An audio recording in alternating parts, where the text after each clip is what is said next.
All right, good morning. Good morning, everybody. Kind of getting after a little bit early today, but I've got a gap in my day, and I thought I'd at least record a little bit of video because I sort of jumped straight into this without spending too much time on preamble for strategy or tactics or whatever the case may be for Rebel Fury, Mark Herman title from GMT Games.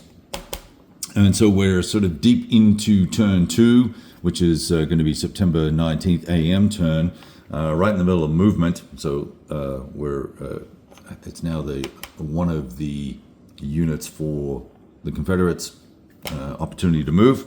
And we're going to, what I thought I'd do is just check in here and talk a little bit about how the game has played out relatively accurately for the historical situation at the earlier stages. I'm just trying to flick through real quickly here to the Chickamagua battle situation, which is going to be somewhere after Gettysburg, 1863. Here we go. So, with the setup, and we'll talk about the game mechanics and bits and pieces in a sec. I want to provide some context there for that, because otherwise this game is you're gonna go, what's going on here, right? But we'll do that in just a minute. So let's just bear with the glare and my only had one coffee conversation. So if you're looking for a very crisp, concise assessment of what's going on here, just stop watching right now and just, off you go find somebody else, because this may be a little bit laborious. So I'll try and wake up as we go. So the situation is that the Union forces are spread along the West Chickamagua Creek, in essence, and moving along this direction, along this road that runs between these two hilltop or ridges. And the Confederate forces are pushing this way with the goal that they're actually trying to capture Chattanooga, which is underneath the turn track right here. And that indeed are the victory conditions. Both sides need to make sure that they have secure Chattanooga, and have a connection via X number of hexes, whether it's 50 for the Confederates or 30 or 20, whatever it is for 20 or 30 for the Union, and whoever does that wins, right? So this is a pure, it should be or could be a pure maneuver game, in that both forces are set pieced here, but they're all drifting this way, right? So what happened September 19th in the morning actually has played out fairly accurately on the map, and I'll show you right here, and I'll try and have this so we can see both in a second. So as I mentioned, there were forces set up on the left-hand side of the map, or the southern side of the map. These reinforcements came in, and that would have been the 14th Corps and the 20th Corps. Both moved in and along this little road or trail that runs along in between these two ridges, and then they've dumped into the fight, right?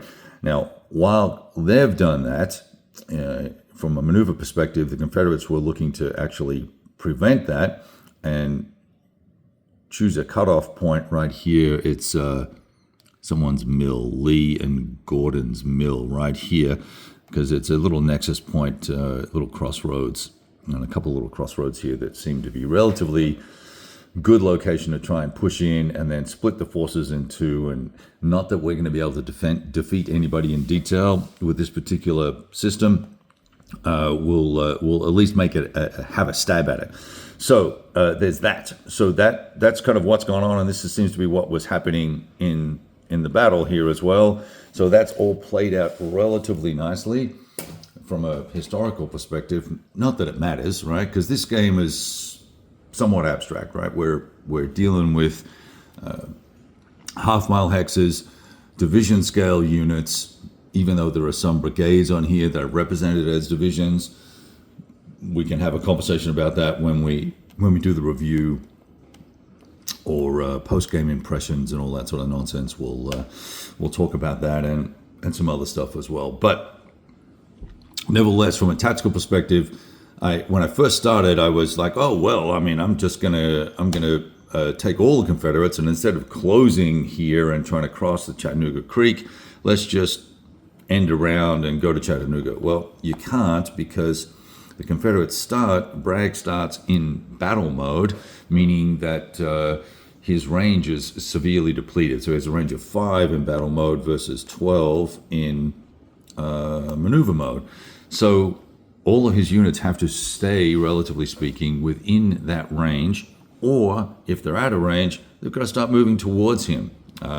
They can fight and do all sorts of other stuff, but they've got to be moving towards him, not away from him. So this meant that Hood and Forrest here really couldn't just go around and go capture Chattanooga and cause all sorts of drama for the Union, because they would be lunging out of range. So that is a nice little way to keep forces where they are supposed to be or need to be, to give the historical flavor, I guess. So quite like that. So the opening fighting, the opening activities were centered around these 2 mills. There's 2 mills here, right on the creeks. Makes sense, right? Mills need water. And we had detachments here for the Union. They were both eliminated, and then Hood and co. have advanced into the hexes and have since moved. Probably a brief comment here on movement and movement to combat that might help you put some context around the game. Units can be either in maneuver mode or in what they call battle mode or battle line mode.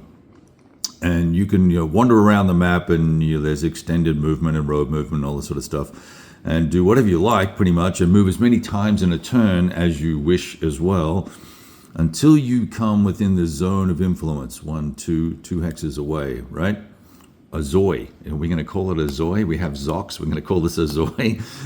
So once we get to the zone of influence, we'll get to here. We've got to flip from maneuver mode to battle mode. And I have to stop. And that's the end of my movement for the moment. Then the enemy gets to move a unit, and then I get to come back and move another unit. I can move this same unit again, but I can now only move it 1 hex, and I move it 1 hex, and I could then get into zone of control, get into combat, and now I'm stuck. Now I'm done for the turn. I can move no more.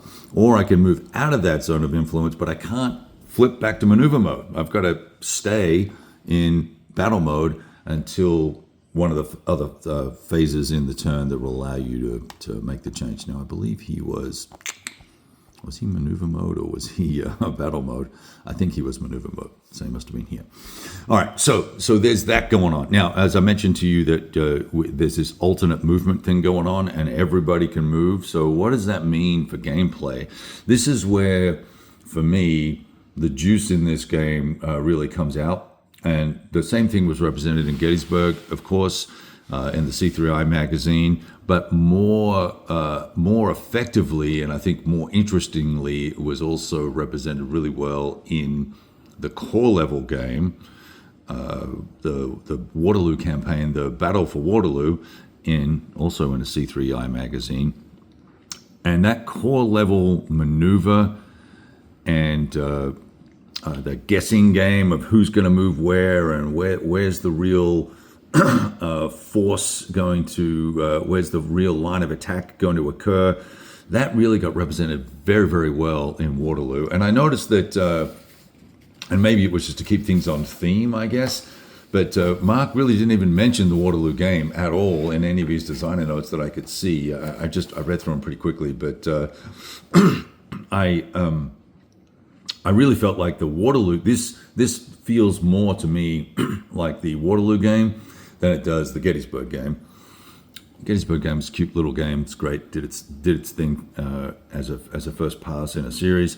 The Waterloo game really captured for me the potential maneuver aspects of that specific campaign really effectively, and I really enjoyed it. This is very similar, except that we've got, I think I said to you, half-mile hexes and division scale units, although there are some brigades in here messing around here as well. And then half-day turns as well. So it's almost like it's operational, but it's grand tactical, but it's not. So it's in its own little arena or space, I think I would say. And so my point about that is this push me pull you of who's going to go where, when are you going to move the units, what if someone steals a march on you? So I was trying to push in here, but I feinted up here, moving some guys, and the Union started to react, but then I moved here and then they reacted, or do I preempt the Confederates and bring my units into a position that's going to be a blocking position for them? So there's a lot of that going on. That makes a bit of a challenge for solo play. Just going to be frank about that, right? You can certainly do it. I do it all the time, sort of split my brain in two and do the best of both sides. But the juice in this game is really in opposed play. And it's going to be fast playing as well. I can tell you that right now, even just based on my experience with Waterloo, which I played 5, 6, 7 times, and 2 or 3 of those opposed. Very quick playing game, lots of fun, and nice, simple combat resolution system. Even though this is a different resolution system, it's 1 extra die roll and super straightforward and super clean. So anyway, that's what's going on now. Lots of fun. We'll keep going here with the movement. We're almost done because nearly everybody's in the zone of control, and we've got some other units up here. We may off camera. We may move into position, and I've got to work out what I want to do with these guys. We might be able to come in around this way. Who knows? So, Rebel Fury. Nice job, Mark. We'll keep looking for more excitement as we go along. All the best. Roll some dice.